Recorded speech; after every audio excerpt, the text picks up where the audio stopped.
να δούμε τον χαιρετισμό που απευθύνει στο συνέδριό μας η αρμόδια Αντιπρόεδρος της Ευρωπαϊκής Επιτροπής για τη Δημοκρατία και τη Δημογραφία, η κυρία Dubravka, Šuica. Ladies and gentlemen, distinguished speakers, dear participants, it is a great pleasure to address you today for the second consecutive year on the occasion of your conference dedicated to demography.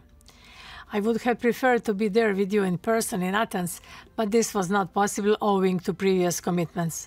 Nevertheless, I didn't want to miss the opportunity to intervene in this event, dealing with a topic that is not only important for Greece, but that is becoming central for Europe as a whole. Demography is at the very heart of my portfolio.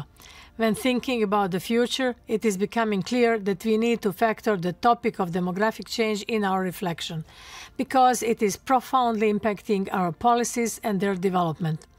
Especially because demographic change is becoming so tangible that if we don't address it upfront, there is a very real risk of undermining the efforts we are doing and the objectives we want to achieve with our green and digital transitions.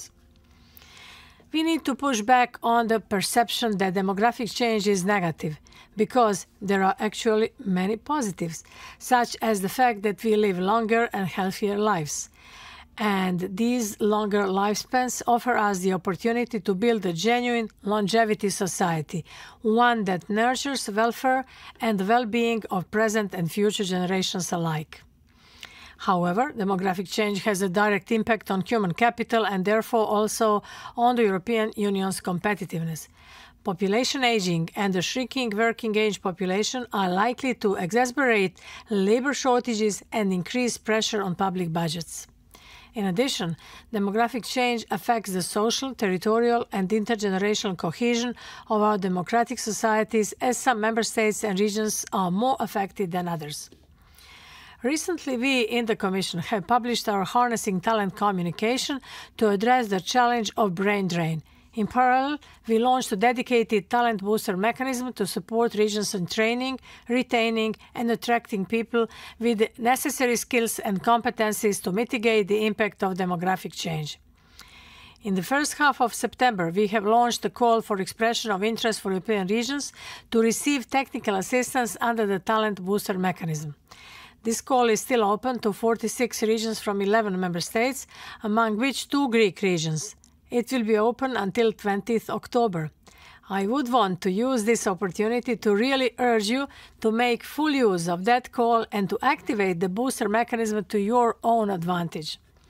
This mechanism is one of the tools we have put forward to help member states deal with demographic change, but last Wednesday, on the 11th of October, we have presented a wider and far-reaching initiative called the Demography Toolbox. The toolbox is the result of the call that we have received in June this year from the European Council to address the impact of demographic challenges on Europe's competitive edge.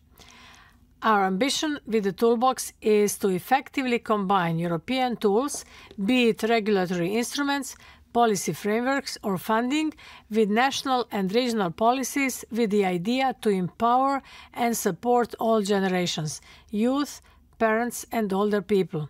The aim is to help them realize their life choices and their potential in the economy and society.